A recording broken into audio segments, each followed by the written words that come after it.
রজত, ওই অসামান্য সুন্দরীর মেয়েটা এই গরিবের বোন বাবু। কে? কে তো? আজকে আমি আখির বড় ভাই। বড় দায় থেকে পল্লব আমাকে রক্ষা করেছে, শুধু পল্লব নয় আপনিও। তাই আপনাদের কাছে বোনকে নতুন শ্বশুর বাড়িতে রাখতে এসেছি। গায়ে আরো 2-4 জন এসেছে স্যার, আপনাকে কৃতজ্ঞতা জানাতে। আপনি মানুষ নন বাবু, আপনি দেবতা, গরিবের দেবতা। বামন হয়ে চাঁদ ধরতে এসেছিস? বামন হয়ে চাঁদ ধরতে যাওয়ার ফল কি হতে পারে তা তুই জানিস জানোয়ার? তোর মতো একজন চা বিক্রির হকারের সাহস কি করে হয়? সাহস কি করে হয় যে পল্লবের সঙ্গে তোর বোনের বিয়ে দিতে? চামড়ে তোর পিঠের চামড়া তুলে নেবো জানোয়ার, জানোয়ার, জানোয়ার। আমার বড় ভুল হয়ে গেছে বাবু, আপনাদেরকে না জানিয়ে পল্লবের বিয়ে দেওয়া আমার বড় ভুল হয়ে গেছে। আমাকে ক্ষমা করে দেবেন, আমাকে ক্ষমা করে দেবেন। বল বল তুই কেন কেন এই কাজ করলি? বল বল বল। আমাকে যত খুশি আপনারা মারুন, যত খুশি মারুন, কিন্তু আমার ওই দুঃখিনী মনটাকে যেন একটুখানি জায়গা দেবেন আপনারা। ওদের দুঃখের কাঙাল, ওদের ভালোবাসার ভিখারি, ওদের ভালোবাসার ভিখারি। তোর হাতে ওটা কি বাবু বিয়ে বাড়ির মিষ্টি মিষ্টি বাবু, মিষ্টি? মিষ্টি মিষ্টি। আরে তুই ওই মিষ্টি নিয়ে এসে তুই ওই বড় লোকের বাড়ির সঙ্গে কুটুম্বিতা করতেছিস? রাখ রাখ ওই মিষ্টি ভরা রাখ, রেখে দে। মিষ্টি? হ্যাঁ। মিষ্টি এনেছিস? হ্যাঁ বাবু। ওরে মিষ্টি! ওই মিষ্টি আমার বাড়ির ছিচা করে তো দূরের কথা, কুকুরেও খাবে না হারামজাদা। বেরিয়ে যা, বেরিয়ে যা। লাঠি মেরে তোর হুঁশিয়ার, সাধুর নামধারী অসাধু সামন্ত।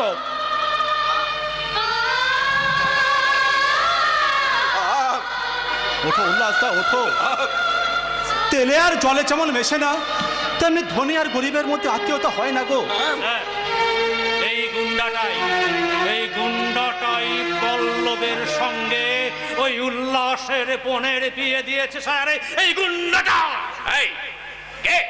কে তুই? আমি সোনামুখের নির্যাতিত অবহেলিত পরশুরাম। এখানে কি চাই? ভোজ খেতে আসিনি, এসেছিলাম গায়ের বোন আখিকে তার শ্বশুর বাড়িতে রেখে আখি পল্লবের শুভ মিলনের সাক্ষী হতে। কিন্তু এখানে এসে দেখলাম। কি দেখলি? দেখলাম বড় লোকই চালবাল, সাধুর মুখোশে অসাধু শয়তান।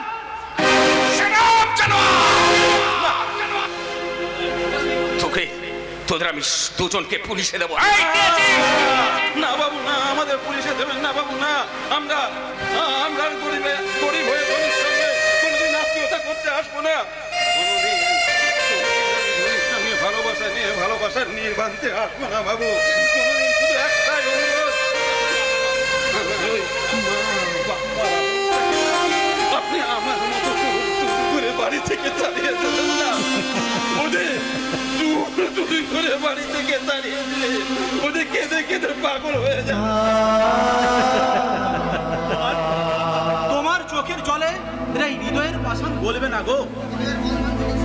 এই হৃদয়ের বন্ধন যদি ছিঁড়ে যায়, তাহলে এই ফুলের বন্ধন দিয়ে তা তুমি টিকে রাখতে পারবে না। এ ফুল নয়, এ শুধুই ফুল।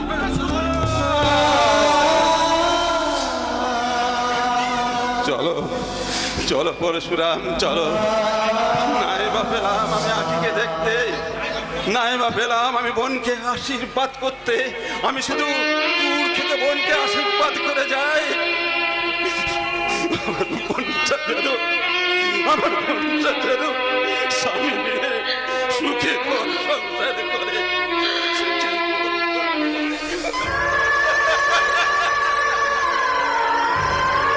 আজ আমি চলি ধনী সমাজের প্রতিনিধি,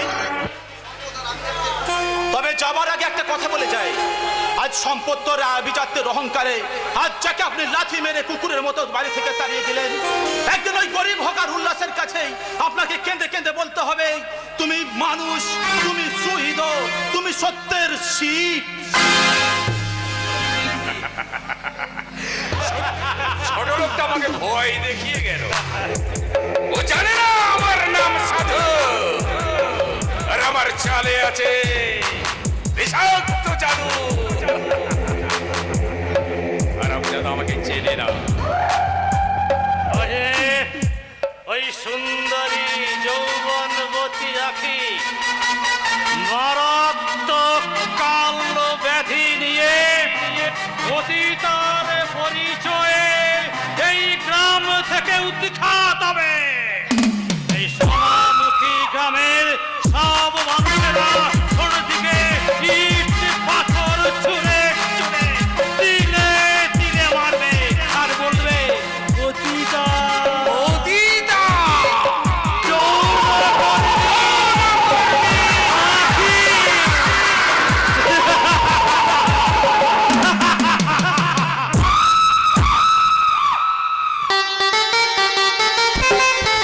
ফাঁকি ফাঁকি, হ্যাঁ আমাকে ছেড়ে দিয়ে ফাঁকি ওই পার্বণীটাকে নিয়ে সুখের সংসার করার চেষ্টা করছে। একটা একটা করে তুমি আমার সমস্ত কিছু কেড়ে নিয়েছো। আমার শেষ সম্বল শুধু আমার ওই বাবার দেওয়া হাড় গাছা। ওটা ওটাই আমার চাই। না, এ হার তুমি কিছুতেই নিতে পারবে না। এ হার আমার বাবার দেওয়া হার। ওটা ছেদ কথাই তুমি আমায় ভুলাতে পারবে না করবি। দাও, জলদি দাও। এই 5 ভরি সোনার হার ওই হেরে যাওয়া আমার টাকার কাছে আমি আর শালারা আমাকে ভাবছে ফেকুল পাটি। ওই জুয়ার পরে হার গাছে ফেলে দিয়ে আমার হেরে যাওয়ার সমস্ত টাকা আমি তুলে নেব। নইলে নইলে সুন্দরীর কাছে যে আমার মান থাকবে না করবি। ওই মদ জুয়া নোংরা মেয়ে ছেলে নিয়ে কেন তুমি নিজেকে শেষ করে দিচ্ছ? সে কৈফিয়ত আমি তোমায় দেবো না করবি। তুমি হার গাছাটা দেবে কিনা সেটা বল। ওই হাড় গাছাটা আমার কাছে নেই। নেই? তাহলে কার কাছে দেবো না? ওটা আমার ভাসুর ঠাকুরের কাছে আছে। এই বাড়ির বইয়ের হার গাছা কেন ওই ভাসুর ঠাকুরের কাছে? চমৎকার করবি, চমৎকার। ওগো, ওগো তুমি বিশ্বাস করো? না, তুমি হার গাছা খানা লুকিয়ে রেখেছো তাই না? দাও, জলদি দিয়ে দাও বলছি। আর এই সোজা কথায় কাজ না হলে না! দাদা, তুই আমার বৌমার গায়ে হাত তুলেছিস? দাদা ছেড়ে দাও বলছে। আরে এই বাঁদর, বৌমা যে বাড়ির লক্ষ্মী রে, ওইকে লক্ষ্মীর আসনে না বসিয়ে তুই কিনা অলক্ষ্মীর আসনে বসিয়ে তুই আর একবার যদি ওই বৌমার গায়ে হাত তুলেছিস তাহলে তোর হাত দুটো আমি ভেঙে দেবো রে হারামজাদা। ছেড়ে দাও দাদা, ছেড়ে দাও। আর যদি না ছাড়ে তাহলে দাদা বলে মানবি না, এই তো? তাই বিলাস, এখনো তুই যদি সাবধান না হোস, জানোয়ারের মতো তুই যদি ব্যবহার করিস তাহলে কিন্তু কি কি করবে তুমি? মারবে নাকি? হ্যাঁ হ্যাঁ, তোকে মারবো। যে চাবুক দিয়ে অসহায় মেয়েটার পিঠে দিনের পর দিন তুই ক্ষত চিহ্ন এঁকে দিয়েছিস, সেই চাবুক কেড়ে নিয়ে আমি তোর পিঠে বসিয়ে দিয়ে তোকে আমি বুঝিয়ে দিতে পারতাম যে চাবুকের জ্বালা কত ভয়ঙ্কর, কত ভীষণ। কিন্তু পারলাম না রে, পারলাম না। কেন পারলাম না জানিস? কেন পারলাম না? মা বাবা মারা যাওয়ার পর যে আমি তোকে কোলে পিঠে করে মানুষ করেছিলাম, তোদের 2 ভাই বোনকে, তাই। আরে এই বিলাস, তোর মনে পড়ে না তুই যখন ছোট ছিলি, আমি যখন হকারি করে আসতাম তখন তুই কান্নাকাটি করতিস, তোর মাথায় বসে না থাকলে তুই ঘুমাতিস না, তুই পড়াশুনো করতিস না, মনে আছে ভাই? তোর মনে আছে সেই কথাগুলো? মনে আছে? ওরে ভাই, আমি তোকে বলছি, আমি বড় ভাই হয়ে তোর হাত দুটো ধরে বলছি ভাই, তুই ওই অন্ধকার থেকে আলোয় ফিরে আয় না রে ভাই, আলোয় ফিরে আয়। একটা রেলের হকার আমাকে জ্ঞান দেবে দাঁড়িয়ে দাঁড়িয়ে শুনবো? বিলাস, তুমি তুমি ভাবলে কি করে দাদা? সোজা কথাই বলো, ওই হার গাছাখানা কার কাছে আছে? শোন বিলাস, ওই হাড় গাছা যার কাছেই থাক, তুই ওই হাড় গাছা পাবি না। কারণ ওই হাড় গাছা দিয়ে বিবেক কাকা লক্ষ্মীর গলায় পরিয়ে দিয়ে তাকে এ বাড়িতে পাঠিয়েছিল। তাই হাড় গাছা তোর নয়, হাড় গাছা বৌমা। লক্ষ্মী? হ্যাঁ, লক্ষ্মী। তাহলে দাদা নারায়ণ বলি ভাসুরের সঙ্গে অবৈধ প্রেম?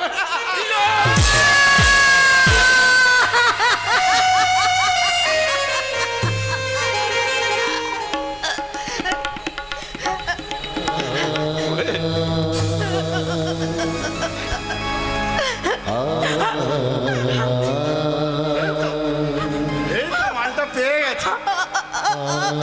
আর কাছাকাছি এক জোয়ার করে দান করে আমার হেরে যাওয়া সমস্ত টাকা আমি তুলে নেব। রূপের অহংকারে উপযুক্ত জবাব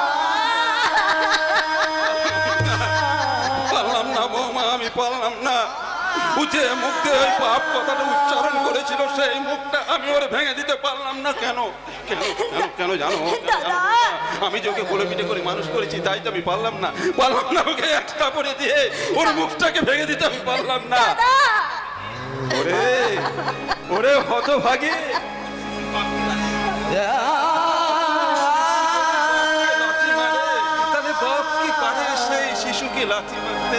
পারে না রে, পারে না, কোনোদিন পারে না, কোনোদিন পারে না, কোনোদিন পারে না রে, কোনোদিন পারে না। দাদা, ওই স্বামীর দেওয়া কলঙ্ক আমি মাথায় নিয়ে আমি কোথায় যাব? আমি কার কাছে যাব দাদা? তুমি চিন্তা করো না বৌমা, তুমি চিন্তা করো না। একদিন মহাভারতের মহাপুরুষ ভীষ্ম সে কলঙ্কের বোঝা মাথায় নিয়ে তাকে চলে যেতে হয়েছিল। আমি তো সামান্য রেলের হকার, দাদা? আমি তো সামান্য রেলের হকার, ও দাদা, আমি তো কোন ছাড়, আমার তো এই অবস্থা হবে হবে আপনারা বলুন, আমার তো এই অবস্থা হবে। বাবা, তুমি তুমি দেখিও, দুদিন পর আবার আবার সব কিছু ঠিক হয়ে যাবে, দাদা। সব কিছু ঠিক হয়ে যাবে। ও দাদা, ও যে অন্ধকারে হারিয়ে যাবে দাদা। কষ্ট করে আমি তাকে লেখাপড়া শিখিয়েছি, আমি তাকে বড় করে তুলেছি। আমি কেমন করে ও অন্ধকারে চলে যাবে, আমি কেমন করে বড় দাদা হয়ে তা দেখবো, বড় বৌমা দেখবো।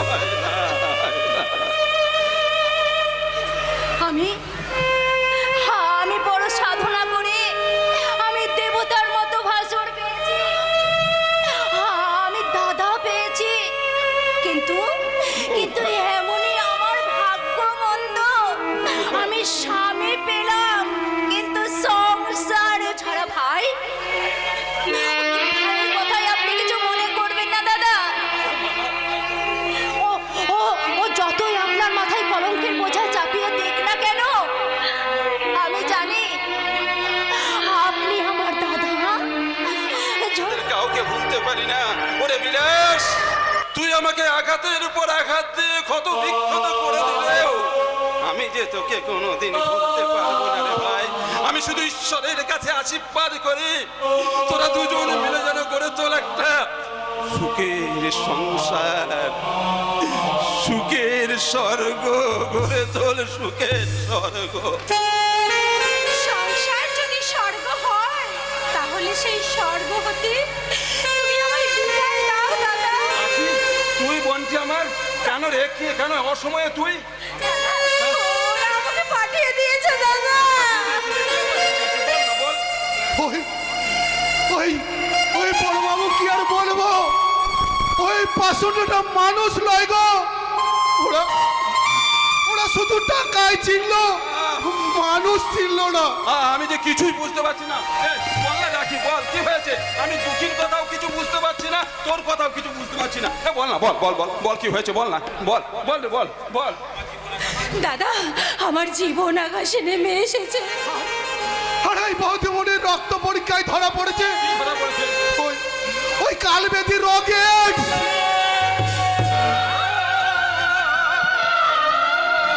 ওই রোগের বিষ বাতাসে ছড়াই গো, বাতাসে ছড়া। এই রোগে কারোর নিস্তার নেই। বৌদিমণিকে কেউ কথা বলে না, কেউ দুমুঠো খেতে দেয় না। দুঃখীরাম, ওই পোষা কুকুর, বাড়ির পোষা কুকুর তাও কিন্তু ডাক্তার বাবু জবাব দিয়েছে। বাবু বলল ওকে লাথি মেরে বাড়ি থেকে দূর করে দেয়। দুঃখীরাম, কেউ ছুতে চায়নি গো, কেউ ছুতে চায়নি। ওই ডাক্তার বাবু জবাব দিয়েছে। তাই আমি তো চাকর। ওই সবাই রোগের ভয়ে পালিয়ে গেল, আমার তো মরণের ভয় নাই। তাই আমি ভাবলাম যে যাদের বোন তাদের বাড়িতে দিয়ে আসি, নিশ্চয় তারা দুর্ঘটনা খাবার দেবে। দুঃখীরাম, পল্লব কোথায় গেছে? দুঃখীরাম, পল্লব কোথায় গেছে? পল্লব একটা মাসের জন্য ব্যবসার কাজে বাইরে গেছে। দুঃখীরাম,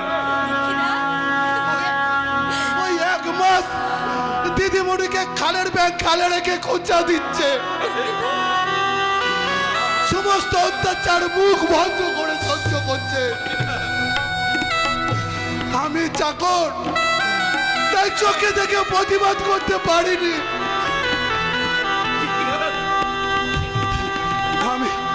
আমি প্রতিবাদ করতে পারিনি গো। ওই বৌদির বুক ফাটা কান্না আমি আর সহ্য করতে পারছি না। দুঃখিদা, তুমি আর পারছি না। তুমি আর আসবে না দুঃখিদা? আসবো, দুঃখিদা, আমি নিশ্চয় আসবো। দুঃখিদা, আর ওই দাদা বাবুকেও সঙ্গে নিয়ে আসবো। ওই রামচন্দ্রের আদেশে সীতা মাকে যেমন বুড়ো বাসে দিয়েছিল, আমিও তোমাকে বুড়ো বাসে দিয়ে,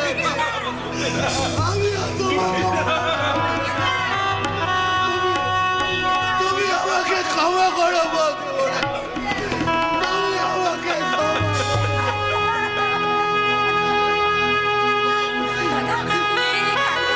আমি কোথায় যাবো দাদা? কার কাছে যাবো? মৃত্যু ছাড়া যে আমার কোনো উপায় নেই দাদা। কে বলে তোমার পথ খোলা নেই? এই দিদির কাছে থাকতে বোনের কিসের অসুবিধা? বৌদি, তা আমি কি করে জানবো তোর কপাল এমন ভাবে পড়বে? তুমি বিশ্বাস করো বৌদি, তুমি বিশ্বাস করো। আমি আগের মতোই সুস্থ স্বাভাবিক ছিলাম, কিন্তু জানো তো বৌদি, কেউ আমার কথা বিশ্বাস করেনি, কেউ আমার কথা করেনি বৌদি।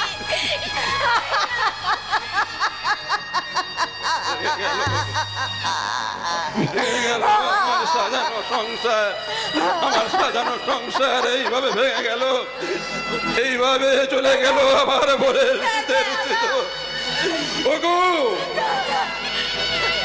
ওগো নিষ্ঠুর ভগবান, তুমি কেন আমার বোনের শীতের কেন চলে গেল?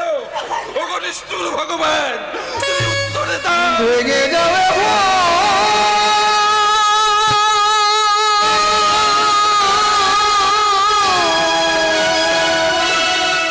জীবনে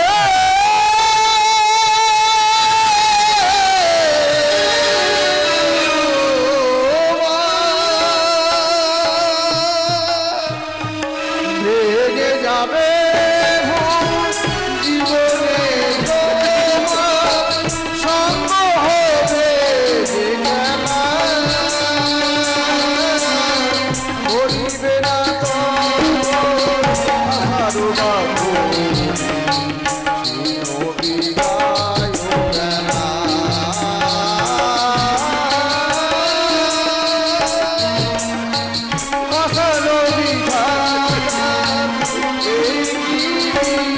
আর কেড়ে নিল শান্তি রে তোমার চোখের বেদনা মুখ ভেসে যায় স্মৃতির বেগুলো মেলা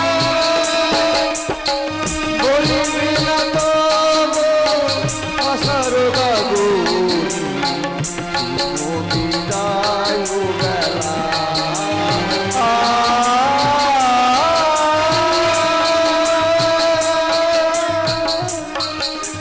ভেঙে যাবে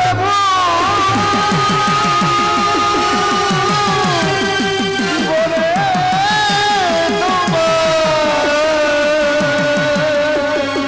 জীবনে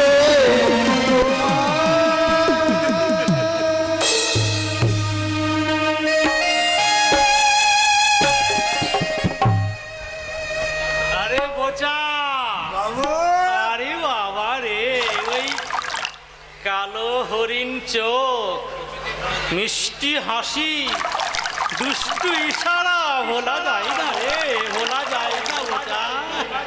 বাবু হ্যাঁ বলো বাবু। এই ঘাটে কি চার ফেলবো? হ্যাঁ বোচা, এইখানেই চার ফেল, চার ফেললেই মাছ ঠকরাবে। আর ঠকরালেই মারক্ষী উঠে আসবে মৎস্য কন্যা। মৎস্য পেতনি। ওই দেখ, ওই দেখ, দেখ বোচা দেখ কি রকম সাঁতার কাটছে, দেখ। আরে বোচা, এই ডুবছে আর উঠছে, ডুবছে আর উঠছে। ওই মৎস্যকন্যাকে চিপে গাঁততেই হবে রে বোচা। আপনি কোনো চিন্তা করবেন না বাবু, এতে একটু খরচা আছে, তবে টোপ গিলবেই বাবু। দেখুন ওই ভিজে শাড়ি পরে কাঁধে কলসি নিয়ে আপনার দিকে এগিয়ে আসছে বাবু। ওরে বাবা রে, ওই ডাগর ডাগর চেহারা, উচ্ছল যৌবন, ভিজে শাড়ি পরে, ওকে আমার চাই রে বোচা, আমার চাই। একবারে চিন্তা করবেন না বাবু, এই পূজা ঘটক থাকতে আপনি একেবারে বাবু হ্যাঁ, এটা মনে হচ্ছে সেকেন্ড হ্যান্ড, এই দিকই তেড়ে মেরে আসছে মনে হচ্ছে রেখে। রেগে আসছে? রাগলে তো আমার বড় ভালো লাগে রে বোচা, বড় ভালো লাগে। রাগের শরীর, আহা। আপনার ভালো লাগলেও আমার কিন্তু ভালো লাগে না। আপনি আপনি আমাকে কিছু বলছেন? নেকা নেকা, যেন কিচ্ছু বোঝে না। মেয়েরা পুকুর ঘাটে স্নান করছে আর আপনি ওই হ্যাংলার মতো ওই ছিপ ফেলার অজুহাতে ওই মেয়েদের শরীর দেখছেন। তা যা বলেছেন আর কি আজে বাজে কথা আপনি বলছেন বলুন তো? আজে বাজে নয়, যা বলছি সবটাই কাজের। আর যদি শুনুন, প্রাণের মায়া যদি থাকে না, তাহলে এই মুহূর্তে আপনি এখান থেকে চলে যান, নইলে আমার ভাসুর ওই আপনাদের দুজনকে এমন করে পুকুর জলে ডোবাবে না, ডোবাবে আর ওঠাবে, কিন্তু একবার নয় 100 বার ডোবাবে আর ওঠাবে আর ওঠাবে। বাবু, ঝাড় কেন বাঁশে? কি বলছিস, কি বলছিস? মানে বাবু ওই বাঁশ কেন ঝাড়ে? এসো আমার বাবু পাশে।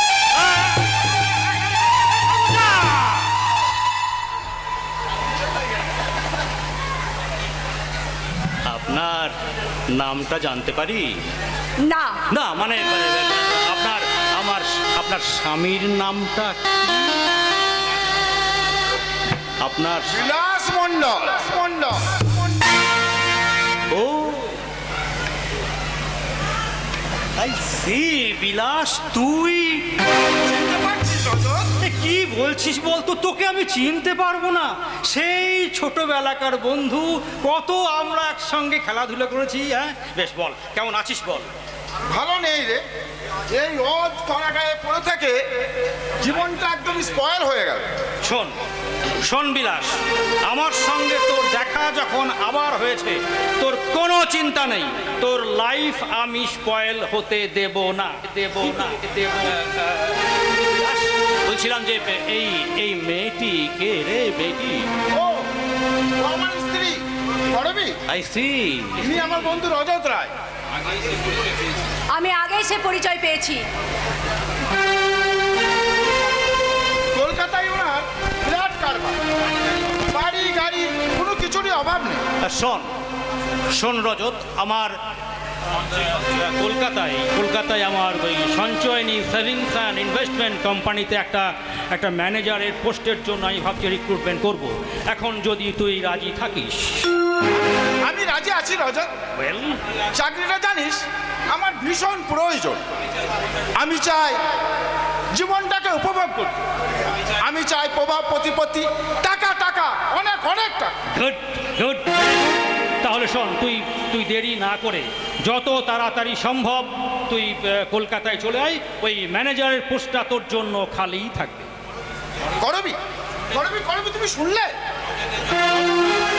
একটা চাকরির বন্দোবস্ত করে দিয়েছে।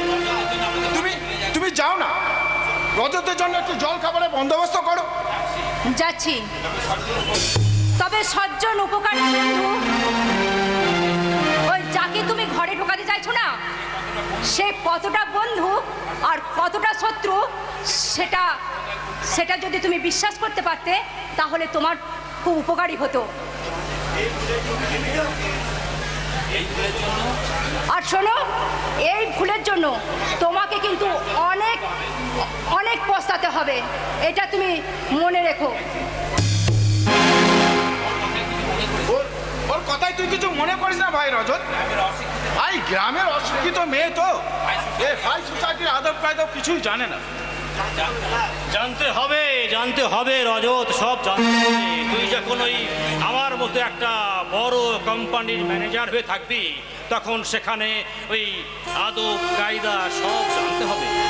হ্যাঁ হ্যাঁ, এই ওয়াজ পাড়া গায়ে পড়ে থাকে, নিজের জীবনটা আর নষ্ট করতে পারছি না রে। আমি ভেবেছি এই করবিকে নিয়ে তোর কাছে কলকাতাতেই চলে যাব। আমার দুঃখের কালো অন্ধকার ঘুচে গিয়ে নতুন করে আবার সূর্য উঠবে রে। উঠবে আবার নতুন করে সূর্য উঠবে। এই অন্ধকারে আবার আমাদের আখির জীবনে সূর্য উঠবে, আবার আখি হাসবে সোনালি। কিন্তু তার জন্য তো চাই অনেক টাকা। কোথায় কোথায় পাবো টাকায়? বিলাস, ভাই আমার, তুই আমাকে কিছু এই সময় টাকা ধারতে না রে। কিছু টাকা ধার দিলে আমি খুব উপকৃত হবো আখির জন্যে। অসম্ভব! এই এডস রোগ কখনো ভালো হয় না দাদা। এই রোগে নিজে তো শেষ হবে, অন্যের জীবনকে বিপন্ন করে তুলবে। বিলাস, তাই ওই মেয়ের প্রতি আমার কোনো দরদ নেই দাদা। বিলাস, তাই বললে তো হয় না রে ভাই। ঘরের বোন, আমরা যদি বড় ভাই হয়ে তাকে দূরে সরিয়ে দিই, তাহলে যে তার মৃত্যু ছাড়া আর কোনো উপায় থাকবে না রে ভাই। বিলাস, শোন বিলাস, শোন বিলাস, এই জঙ্গলিটা তোর কে হয় রে? বিলাস, I see. একটা সার্ভেন্ট তোকে জ্ঞান দিচ্ছে আর তুই দাঁড়িয়ে দাঁড়িয়ে হজম করছিস। বিলাস, আপনি আমি একবার ওই আখিমাকে একবার দেখতে এলাম। ওর ডাক্তার কাকা, আসলে রোগটা ওর কি আমি দেখতে চাই একবার। বিলাস, শোন, আমি একটু ব্যস্ত আছি, আমি তাড়াতাড়ি চলে যাচ্ছি। তবে আমি যা বললাম সেই কথাগুলো মনে রাখিস। তুই যত তাড়াতাড়ি সম্ভব তোর ওয়াইফকে নিয়ে কলকাতায় আমার ফ্ল্যাটে যত তাড়াতাড়ি সম্ভব চলে আসিস। মনে রাখিস, কলকাতায় বিলাস, সুখ পাবি, ঐশ্বর্য পাবি, বিলাস পাবি, সব কিছু পাবি। তুই কিন্তু আমার কথাটা মনে করিস, আমি তোর জন্য সবসময় আছি। ওকে, বাই।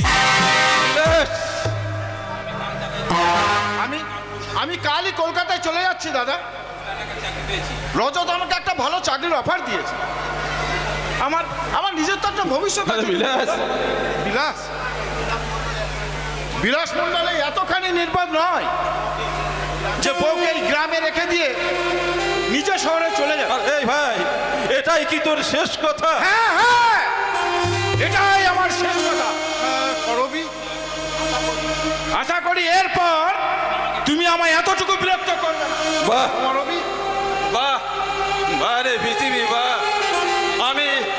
আমি যাদের জন্য নিজের জীবন যৌবন সব কিছু শেষ করে দিলাম, সেই ভাই ভুল করেছি, আমি বড় ভুল করেছি। আপনারা আমার মতো যেন কেউ ভুল করবেন না গো, কেউ ভুল করবেন না। আচ্ছা আচ্ছা ডাক্তার কাকা, ওল্ড সার্ভেন্ট মানে কি ডাক্তার কাকা? ওই ওল্ড সার্ভেন্ট মানে ওই পুরাতন চাকর। চাকর?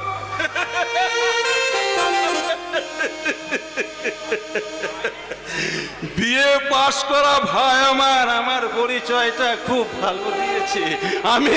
আমি চাকর, আমি ওল্ড সার্ভেন্ট। আরে হতভাগা, আমি যদি চাকর না হতাম তাহলে ট্রেনে হকারি করে তোদেরকে যে আমি মানুষ করতাম না রে, লেখাপড়া শেখাতাম। লেখাপড়া শেখাতাম। তুই ভালো পরিচয় দিয়েছিস। না না না না, তুই ভালো পরিচয় দিয়েছিস, আমার ভালো পরিচয় দিয়েছিস। আমি ওল্ড সার্ভেন্ট, আমি সার্ভেন্ট, আমি সার্ভেন্ট। যাক, সবাই চলে যাক, আমাকে ছেড়ে দিয়ে সবাই চলে যাক। সমাজ সংসার আমাকে দূরে ফেলে দিলেও সমাজ সংসার আমি কোনোদিন আমার মনকে ছেড়ে কোথাও যেতে পারবো না, কোথাও না। আমি যেমন করি হোক, আখির চিকিৎসার ব্যবস্থা করাতে যেখান থেকে হোক আমি টাকা জোগাড় করবো। আখিকে আমি চিকিৎসা করাবো ডাক্তার কাকা। হ্যাঁ, আখিকে আমি চিকিৎসা করাবো। এই আঁখিকে যে কোনো অ্যালোপ্যাথি ডাক্তার চিকিৎসা করতে পারবে না। উল্লাস, কেন গো, কেন ডাক্তার কাকা, কেন? তোমরা শুধু দেহের কথাই ভেবেছো, মনের খবর কি একবার নিয়েছো? তো মনের খবর কেন ডাক্তার কাকা, কি হয়েছে বলো? আচ্ছা আচ্ছা ডাক্তার কাকা, আপনি তো অনেক রোগ ধরেছেন, অনেক জনের রোগ ধরেছেন। আমার ভাই ওই বিলাসের রোগটা কি বলতে পারেন ডাক্তার হ্যাঁ কাকা? হ্যাঁ উল্লাস, হ্যাঁ আমি ধরেছি, অনেক আগেই ধরেছি। তবে আজ আমি দেখলাম কি দেখলেন এক ডাক্তার নতুন কাকা? সিমটম দেখা নতুন দিয়েছে। সিমটম? কি ডাক্তার কাকা, কি? আমি ভালো হবে বলে আমি ওষুধও দিলাম, হ্যাঁ, তারপর? কিন্তু দেখি খারাপ হয়ে বসে আছে। অসাধারণ সিমটম দেখে আমি শান্তিপুরিয়াও দিয়েছিলাম, কিন্তু এখন দেখি শান্তিপুরে ওই আগুনে ছাই হয়ে গেছে। শান্তিপুরে আগুনে ছাই, শান্তিপুরে ছাই হয়ে গেছে অশান্তির আগুনে।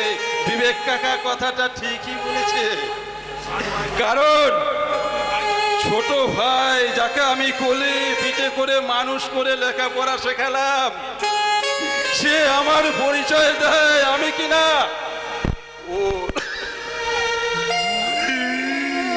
ওর সার্ভেন্ট।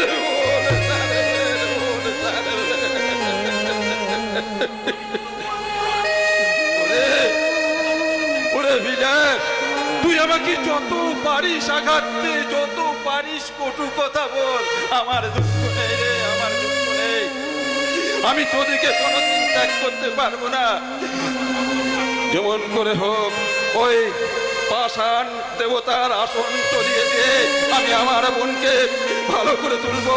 আমার চোখের সামনে আমার বোন বুকের জলে অশ্রু জলে সে মুখ ভাসাবে, তারপর সে মৃত্যুর মুখে এগিয়ে যাবে।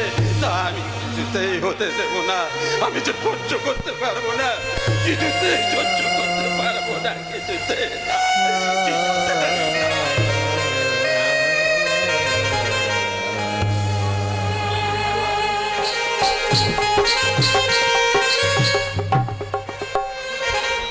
অসহ্য অসহ্য অসহ্য! ওই হকার উল্লাসের বোনকে আমার পুত্রবধূ হিসাবে মেনে নেওয়া কিছুতেই যায় না, যাবে না। আমারও নাম সাধু, আর আমার চালে সবাই কাবু। তাই আমি কৌশলের আশ্রয় নিয়ে ওকে এমন ভাবে বাড়ি থেকে বের করে দিয়েছি যাতে শুধু আমার সংসারে নয়, ওর দাদার সংসারে নয়, এই জগৎ সংসারে ওর জায়গা হবে না।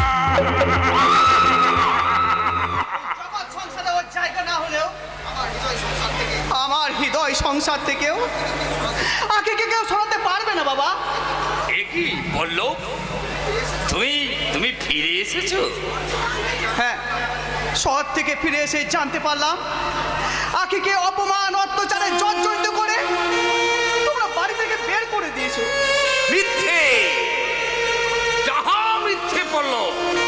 তুমি কি জানো ওই অসভ্য ছোট লোক মেয়েটা আমার মান সম্মান সব ধুলোর সঙ্গে মিশিয়ে দিয়েছে, আমার বংশের মুখে চুনকালি মাখিয়ে দিয়েছে, জানো?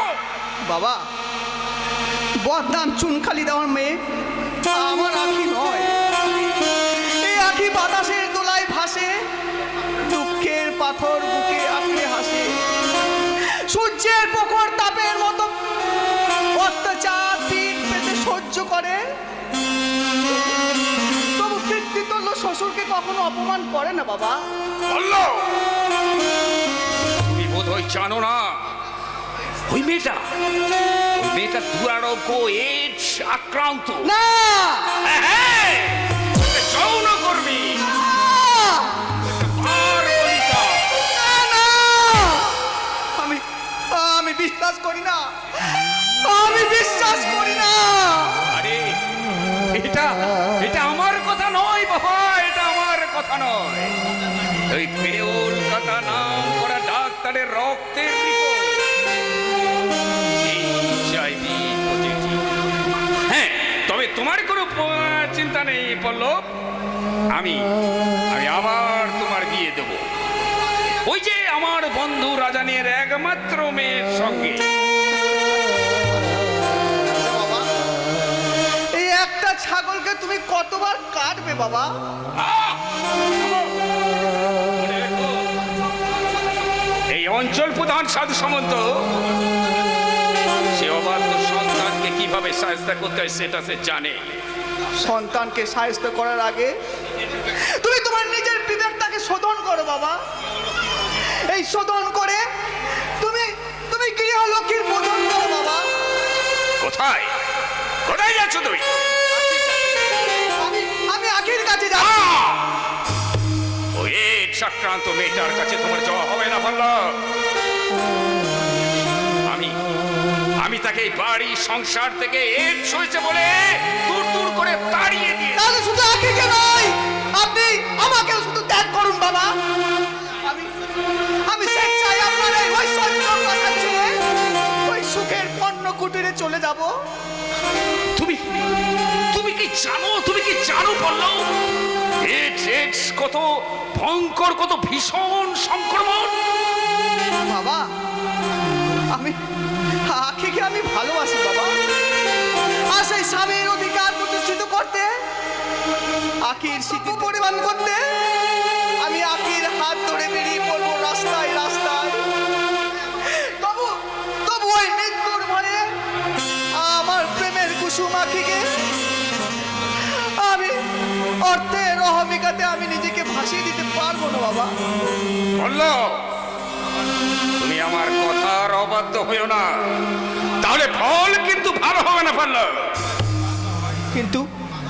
কিন্তু বাবা যদি বাধ্য হয়, সন্তান কখনো অবাধ্য হয় না বাবা। এই আপনার চক্রান্তের চুমুক আসছে আমার প্রেমের কুসুম আখিকে আমি বলে দিতে পারবো না বাবা।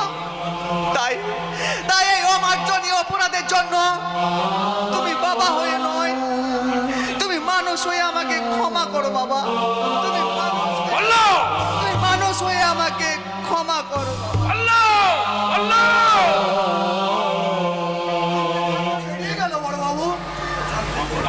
ওই চোখের জল ফেলতে ফেলতে দাদাবাবু বেরিয়ে গেল।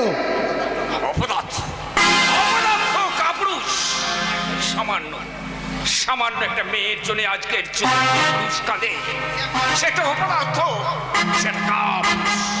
দাদাবাবু সেরকম নয় গো। দাদাবাবু যাকে ভালোবাসে তাকে মন প্রাণ দিয়ে ভালোবাসে। তোকে আর উকালতি করতে হবে। এই পল্লব কোথা গেল খোঁজ কর, আর যেমন করে পারিস আমার ছেলে পল্লবকে ফিরিয়ে নিয়ে আয়। ঠিক আছে বাবু। আর যদি না আসতে চায়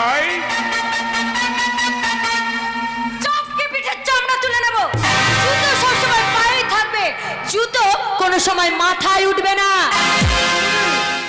ইউ শাট আপ! তোমাকে না আমি কতবার বলেছি আমাকে দিদিমণি বলে নয়, আমাকে মেম সাহেব বলে ডাকবে। তাই বলবো। এই, খোঁজ কর আমার পল্লব কোথায় গেল। হ্যাঁ, হ্যাঁ, যাচ্ছি সাহেব। সাহেব, হ্যাঁ, আরে মেয়ে যদি মেম সাহেব হয় তাহলে বাবু কেন সাহেব হবে না? ও সাহেব না বললে তো মানাবেই না। আরে আরে চাকর বেটাও দেখছি আমাকে জ্ঞান দিতে শুরু করেছে। হ্যাঁ হ্যাঁ হ্যাঁ, শোনো ববি, তোমার দাদা ওই কলকাতা থেকে ফিরে এসে আর সেই ছোট লোক হাফ হাতের ঘরের মেয়ে আক্রান্ত মেয়েটার জন্য কেঁদে আকুল। এই বর্তমান যুগে যে পুরুষ বউয়ের জন্য কাঁদে সে হচ্ছে একটা ভেড়া। রাইট, তুমি ঠিক বলেছো ববি। আর আমার কথার যদি অবাধ্য হয়, আমার এই বিশাল সম্পত্তির কানা করিও আমি ওকে দেব না। সব আমি তোমার নামে লিখে দিয়ে আমি তীর্থে বেরিয়ে যাব। হ্যাঁ, তো এখন তোমার কাজ এই নানা রকম মরশুমি ফুল ফুটিয়ে আমার এই সংসার বাগানটাকে সাজিয়ে রাখা। শুধু সাজিয়ে রাখলে হবে না সাধুবাবু, এই ফুল যাতে দেবতার পুজোয় কাজে লাগে সে ব্যবস্থা আপনাকে করতে হবে। নাহলে এই ফুল ফোটাই যে ব্যথা। আরে এসো এসো সেবাব্রত, এই জননেতার বাড়িতে এসো। আপনি এই দুষ্টু, এতক্ষণে বুঝি এই ববিকে তোমার মনে পড়লো? আই এম সরি ববি, আসতে আমার একটু দেরি হয়ে গেল। ওই জেলে পাড়ায় মুসলমান পাড়ায় মেয়েদের শিক্ষার বস্ত্র বিতরণের জন্য আমাকে ওখানে যেতে হয়েছিল। তাই আইপিএস পাশ করে তুমি যে এইভাবে কতগুলো হ্যাংলা ছোট লোক মানুষের পেছনে নিজে সময় দেবে সেটা আমি ভাবতেই পারি না সেবাব্রত। হবে এই সেবাব্রতকে তিরস্কার না করে তুমি ওকে নিজেই গাইড করো। বাপি, কারণ আর কিছুদিনের মধ্যে আমি তোমাদের বিবাহটা দিয়ে দিতে চাই। বিবাহ? বাপি, এতে লজ্জা পাবার কিছু নেই মা। হ্যাঁ সেবাব্রত, হ্যাঁ বলুন। তোমাকে আমাদের এই সোনামুখী গ্রাম কেমন লাগছে? ভালো ভালো, খুব ভালো। সোনামুখী আবির রাঙা সকাল, দুধারে সবুজ ধান ক্ষেত, আকাশে নবীন ধানের প্রবীণ গন্ধ, আর এই দিগন্ত বিস্তৃত নীল সুনীল আকাশ। আচ্ছা, আজকে আজকে আমার একটা কবিতার কথা মনে পড়ছে, জানেন সাধুবাবু? কবি দ্বিজেন্দ্র লাল রায় লিখেছিলেন, ধন ধান্যে পুষ্পে ভরা আমাদের এই বসুন্ধরা, তাহার মাঝে আছে দেশে সকল দেশের সেরা, সে যে স্বপ্ন দিয়ে তৈরি সেরে দিয়ে ঘেরা, এমন দেশটি কোথাও খুঁজে পাবে না কো তুমি, সকল দেশের রানী সেজে আমার জন্মভূমি। বাপি, তোমার এই সেবাব্রতর কিন্তু দেখার চোখ নেই। কেন? নইলে এই সোনামুখীর ওজনটা এই সুন্দরী ববে কি তার চোখে পড়তো না? অজন্তা, সোনামুখীর অজন্তা, অজন্তা, সত্যি সত্যি ববি, এই গ্রাম বাংলায় তোমার মতো মেয়ে অত্যন্ত দুর্লভ। তবে লক্ষ্য রেখো, ওই উগ্র আধুনিকতায় মত্ত হয়ে এই গ্রামের ধ্বংসের বীজ তুমি বপন করবে না। সেবাব্রত, চলি। সে কি? আরে আরে কিছু মুখে না দিয়েই চলে যাবে? চলে যেতে হচ্ছে। ওই জেলে পাড়ায় কোন মেয়েটার বাচ্চা হলো আর মুসলমান পাড়ায় কোন মেয়েটার বাচ্চা মরলো, আর ওই কাঙালদেরকে বস্ত্র বিতরণ করতেই ওকে এখন চলে যেতে হচ্ছে। নরনারায়ণ সেবা, নরনারায়ণ সেবা, বাহ, বাহ, খুব ভালো বলেছেন তো সাধুবাবু। নরনারায়ণ সেবা, নর আজ নারায়ণ তাদের সেবা। কিন্তু সে তো মুখের কথা নয় ববি দেবী। আজকের এই স্বার্থপর পৃথিবীতে আমরা নিজেদের ছাড়া অন্যের কথা ভাবি না, খুব রাখি না। তাই তার সমস্ত ভেদাভেদ ভুলে আমরা আমরা যদি একটু একটু তাদেরকে সময় দিই, একটু অপরের কথা ভাবি, আর উচ্চ কণ্ঠে বলি, শোন রে মানুষ ভাই, সবার উপরে মানুষ সত্য, তাহার উপরে নাই, তাহার উপরে নাই, উপরে নাই। বোকা কোথাকার, বোকা ছেলে, নিজের ভালো বোঝে না। আচ্ছা মশাই, আগে তাই হবে। আগে তোমাকে মানে তোমার জীবনের আমি জীবন সঙ্গিনী হই, তারপর তোমাকে বুঝিয়ে দেব এই সুন্দরী ববির বুকে আসলে কি লুকিয়ে আছে। Yes, my name is Bobby. বারে বারে পুরুষ পাল্টানো আমার হবি। হবি আজ আখির হাহাকার। কে কে তুই জানোয়ার? হুঁশিয়ার মেম সাহেব, এই পরশুরাম স্থবির কিংবা বধির নয়, পরশুরামের বিদ্রোহিতা বলল। আপনার ওই কুৎসিত কদর্য সম্ভাষণের জবাব কিভাবে দিতে হয় তাই এই পরশুরাম খুব ভালোভাবেই জানে। এই রাম, হ্যাঁ আমি রাম, সোনামুখীর নির্যাতিত অবহেলিত পরশুরাম। এখানে কি চাই? কৈফিয়ত, কৈফিয়ত চাই, কৈফিয়ত। কেন কেন আজ গরিব হকার উল্লাস তার সুখের ঘরে দুঃখের বন্যা বইছে? কেন কেন আখের মাথায় চাপিয়ে দেওয়া হলো মিথ্যে কালবেদির অপমান? রাম, তুই বোধ হয় আমাকে চিনিস না হারামজাদা। হুঁশিয়ার মেম সাহেব, হুঁশিয়ার। চোখ রাঙিও না প্রধান সাহেব। তোমার চোখ রাঙানিকে আমি ভয় করি না। আমার মতো হাজার হাজার বেকার যুবককে ব্যবহার করে রাজনৈতিক ক্ষমতার উচ্ছ্বাসনে তুমি আজ বসে আছো। দিনের পর দিন চাকরি আর অর্থের লোভ দেখিয়ে আমাদের মতো বেকার যুবকদেরকে করেছো পঙ্গু বিকলাঙ্গ। আচ্ছা, বলি বলি এত সাহস তুই পেলি কোথায় রে রাম? মেঘের বিদ্যুৎ থেকে, সমুদ্রের গর্ভ থেকে তুলে আসা অক্টোপাসের বাহু থেকে। Shut up, idiot! চামড়া তোমার পিঠের চামড়া আমি তুলে নেব। এই পরশুরামের চামড়া ছাড়াতে এলে আপনার দেহের এই নকল পালিশ করা চামড়াটা ছাড়িয়ে আমি আমার পায়ের জুতো বানিয়ে You idiot! কি করবি, কি করবি রে জানোয়ার? জানোয়ার, জানোয়ার! বলরাম, দুঃখীরাম! আজ যে রামকে ডাকো না কেন, আজ কোন রাম এখানে হাজির হবে না, কারণ এখানে স্বয়ং পরশুরাম হাজির হয়েছে। বলো শয়তান, কেন কেন গরিব আখিকে চোখের জল ফেলতে ফেলতে তোমার ঘর ছেড়ে চলে যেতে হয়েছে? কেন, কি অপরাধ করে চলেছে? আরে, এই হারামজাদা, তুই জানিস ওই মেয়েটার এইডস হয়েছে? ও রোগের জীবাণু বহন করছে। বিশ্বাস করি না, বিশ্বাস করি না। তোমাদের চক্রান্ত গভীর ষড়যন্ত্র। ওই ওই মিথ্যার জালে জড়িয়ে ওই আখি মেয়েটার সর্বনাশ করতে চাইলে আমি তোমাদের ছাড়বো না। কি করবি তুই জানি জানোয়ার? মাথা ভেঙে আমি পুড়িয়ে দেবো।